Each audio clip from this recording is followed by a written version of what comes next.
নীলপুর গ্রামের সবচেয়ে গরিব আর সবচেয়ে বড়লোক ঘরের দুই বউয়ের একই দিনে বাচ্চা হলো। তুমি ভয় পেও না, আমি তোমার পাশে আছি। সৃষ্টিকর্তা চাইলে আমরা ঠিকই এবার মা বাবা হব, আমাদের বাচ্চার মুখ দেখব। তাই যেন হয়। প্রতিবারে মরা বাচ্চার মুখ দেখতে দেখতে আমি ক্লান্ত। এবারও যদি মরা বাচ্চার মুখ দেখতে হয় তাহলে আমি চাই তার আগে যেন আমিই মরে যাই। তুমি এসব বলো না, সব ঠিকঠাক মতো হবে। দেখো, আমাদের বাচ্চার কোনো কিছুর অভাব রাখবো না আমরা। এত সব ধন সম্পদ আমি কার জন্য করেছি? আমাদের বাচ্চার জন্যই তো। এবার আর নিরাশ হব না আমরা। ওই তো দাইমা চলে এসেছেন, তুমি এখন যাও। আমার খুব কষ্ট হচ্ছে, তুমি তাড়াতাড়ি দাইমাকে ডেকে আনো। ডাকতে গিয়েছিলাম, কিন্তু সে ভুইয়া সাহেবের বাচ্চা জন্ম দেওয়ার জন্য গিয়েছেন। ওখানে কাজ শেষ হলে এখানে আসবেন। আর কতক্ষণ লাগবে? আমি আর পারছি না। আর একটু ধৈর্য ধরো, এসে পড়বে। তোমাকে কতবার করে বললাম এই বাচ্চা নেওয়ার কোনো প্রয়োজন নেই, তবুও তুমি আমার কথা শুনলে না। এমনিতেই দুটো বাচ্চার খরচ জোগাতে হিমশিম খাই আমরা, তার উপর আবার আরেকটা। আমার মেয়ে বাচ্চার কত শখ তা তো তুমি জানোই। আমাদের যে বাচ্চা দুটো আছে তারা দুজনই ছেলে। এবার যদি আমার মেয়ে বাচ্চা হয় তাহলে আমার আর কোনো চাওয়া থাকবে না।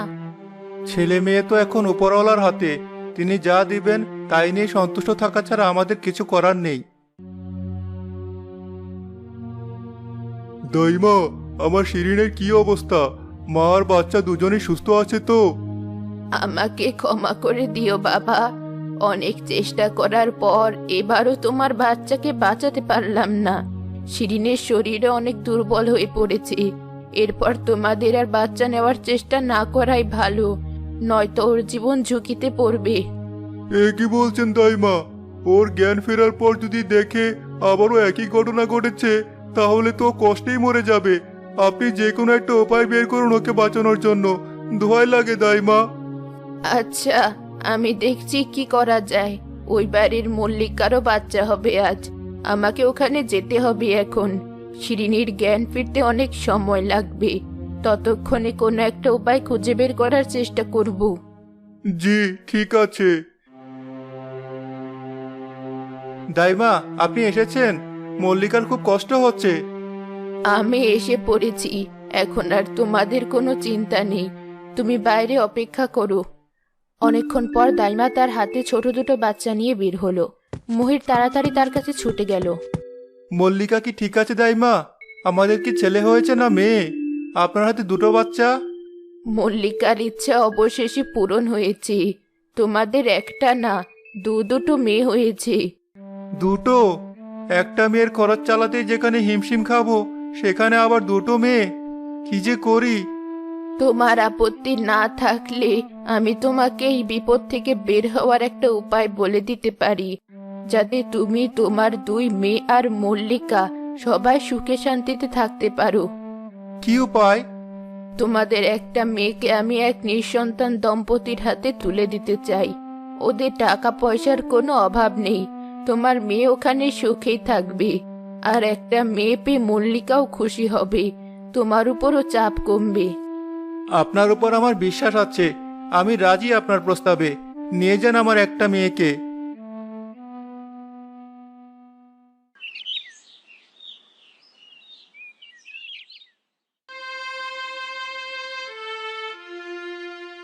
দাইমা, আপনি এসেছেন? অনেকক্ষণ পার হয়ে গেছে, এখনই শিরিনের জ্ঞান ফিরবে। কোনো উপায় বের করতে পারলেন কি? আপনার হাতে কি ওটা?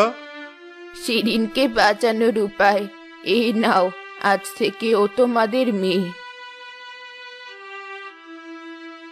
সত্যি বলছেন দাইমা? আপনাকে অসংখ্য ধন্যবাদ আমাকে সাহায্য করার জন্য। জ্ঞান ফেরার পর মল্লিকা আর শিরিন দুজনই তাদের পাশে তাদের মেয়ে সন্তানকে দেখে অনেক খুশি হলো। দুই পরিবারে এক বোন অভাবে আর অন্য বোন আভিজাত্যে বড় হতে থাকলো।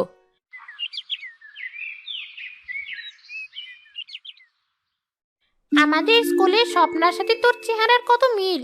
দেখে মনে হয় তোরা দুজন যমজ বোন। আসলেই তোরা বোন নয় তো? হ্যাঁ, আমারও তাই মনে হয়। ধর, কি যে বলিস! অমন গরিব একটা মেয়ে যে আমার বোন হতে পারে, এটা তোদের মাথায় কিভাবে আসলো? আর আমি দেখতে ওর চেয়ে অনেক সুন্দর। আমার সাথে ওর কোনো তুলনা হয় না। হ্যাঁ, আমারও তাই মনে হয়। কোথায় আমাদের আশা আর কোথায় ওই স্বপ্না? তোমরা কি আমাকে কিছু বললি? এই মেয়ে আবার ভূতের মতো কখন পিছনে এসে হাজির হলো? টেরই পাইনি কিছু। না, তোমাকে কিছু বলিনি আমরা। ও, আমার মনে হলো তোমরা আমাকে ডাকলি। আমারই শোনার ভুল হয়তো। আচ্ছা, আমি আসি। কি সাংঘাতিক মেয়ে! নাম বলতে না বলতেই সামনে এসে হাজির। চল আমরা বাজারে যাই। আশা আমাদেরকে আজ কিছু খাওয়াতে চেয়েছিল। আরে, আমি তো ভুলেই গিয়েছিলাম। চল চল। আজ না, অন্য দিন।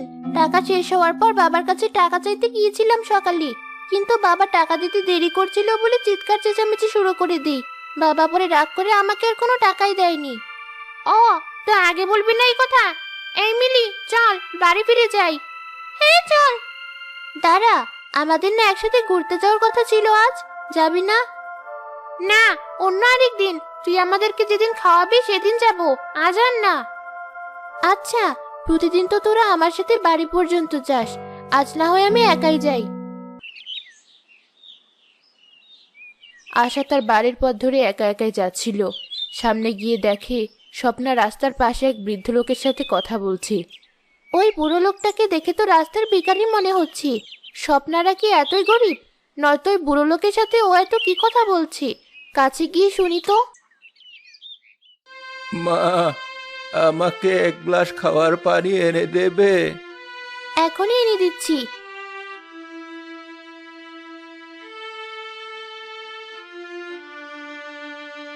এই নিন।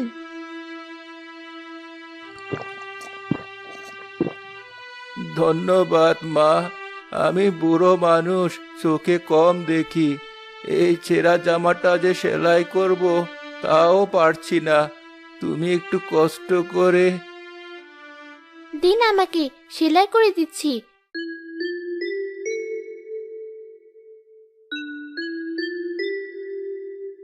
শেষ আমার সেলাই করা।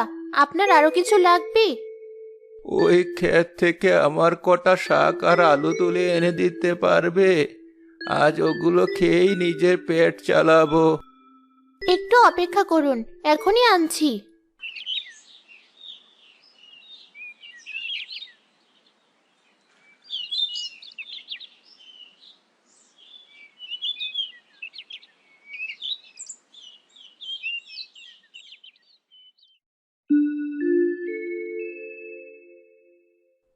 এতো, আমি একা মানুষ। এই শীতের মধ্যে এগুলো রেঁধে 2 দিন খেতে পারবেন অন্তত, তাই বেশি করে এনেছি। তুমি অনেক ভালো মা। আমার মতো ভিখারিকে কেউ সাহায্য করতে চায় না। একমাত্র তুমি আমার সব কথা শুনে কাজগুলো ঠিকঠাক ভাবে করেছো। তাই আমি উপহার হিসাবে তোমাকে এই জামাটা দিতে চাই।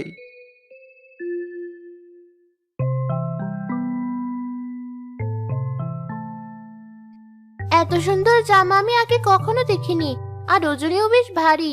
দেখে মনে হচ্ছে সোনা দিয়ে তৈরি এই জামা। এই জামা পুরোটাই সোনা দিয়ে তৈরি। জামাটার ভেতর দুটো পকেটও আছে। এই পকেটে তুমি যতবার হাত দিবে ততবারই একটা করে সোনার কয়েন পাবে। এত দামি উপহার আমার পক্ষে নেওয়া সম্ভব না। তোমাকে নিতে বলেছি জামাটা, তুমি নাও, নয়তো আমি রাগ করব। আচ্ছা, আপনি যখন এত করে বলছেন, আমি তাহলে আসি। আচ্ছা মা, এই জামাটা যত্নে রেখো, অবহেলা করো না, নয়তো তোমাদের উপর বিপদ নেমে আসবে। কোনো সমস্যা হলে আবার এসো।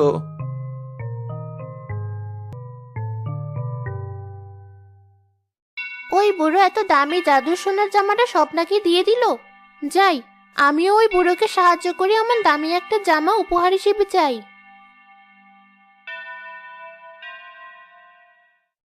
কি মা, কিছু বলবে? আপনার কি কোনো সাহায্য লাগবে দাদু? আপনি যা বলবেন আমি তাই করতে রাজি। তুমি তো দেখছি মেয়ে বেশ ভালো। সেদে সেদে আমার মতো ভিখারিকে সাহায্য করতে চাইছো। আচ্ছা যাও, আপাতত এই গ্লাস ভরে আমার জন্য পানি নিয়ে এসো। জি, এখনই আনছি। নিজে নিজে তো কোনোদিন এক গ্লাস পানিও ঢেলে খাইনি, এখন আবার অন্যকে পানি এনে খাওয়াতে হচ্ছে। এনেছো? এ কি, গ্লাসে তো দেখছি সামান্য একটু পানি তলায় পড়ে আছে। এটুকু পানি আনতে আমার জীবন বের হয়ে গেছে। যখনই গ্লাসটা নিয়ে হাঁটা শুরু করি তখনই পানি পড়ে একাকার অবস্থা হয়ে যায়। আপনি এই গ্লাস দিয়ে পানি আনতে বলেছিলেন, এনেছি। পুরো গ্লাসটায় যে পানি দিয়ে ভরে আনতে হবে সেটা তো আর বলেননি। ঠিক আছে, বুঝেছি। ধন্যবাদ তোমাকে। এরপর কি করতে হবে বলুন আমাকে, আমার হাতে সময় কম। আমার এই ছেঁড়া জামাটা একটু সেলাই করে দাও। এই ময়লা ছেঁড়া জামা আবার সেলাই করার কি আছে, ফেলে দিলেই হয়। দিন, সেলাই করছি।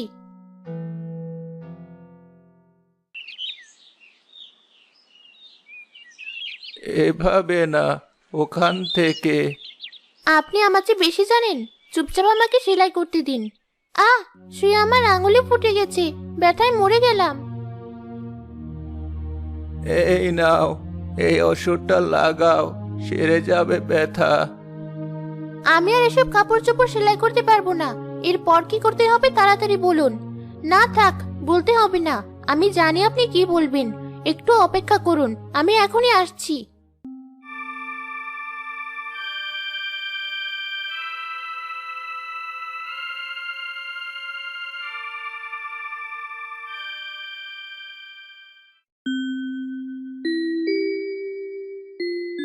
এগুলো কি? কি আবার, শাক আর আলু। একটু আগে আপনি স্বপ্নাকে দিয়েও তো এসব বানিয়েছেন। ও, তার মানে তুমি ওই মেয়েটার দেখা দেখি এসব করছো আমার জন্য? আর এই শাক আর আলুতে তো অনেক মাটি লেগে আছে।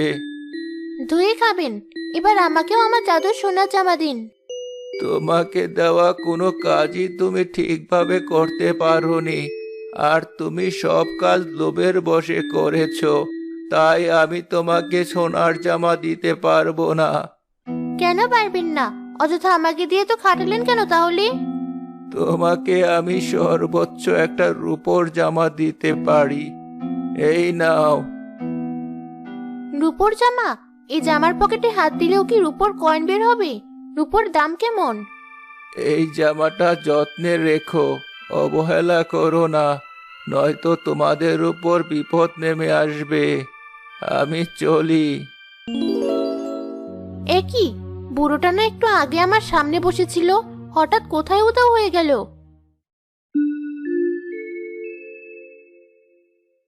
আশা জাদুর রূপোর জামার পকেটে হাত দেওয়ার পর রূপোর কয়েন পেল, কিন্তু রূপোর দাম কম হওয়ায় সে জামাটা অযত্নে ফেলে রাখলো। কয়দিন পর তাদের উপর বিপদ নেমে এলো। অন্যদিকে স্বপ্না তার সোনার জামা যত্নে রাখায় কিছুদিনের মধ্যেই তাদের ভাগ্য পরিবর্তন হয়ে গেল।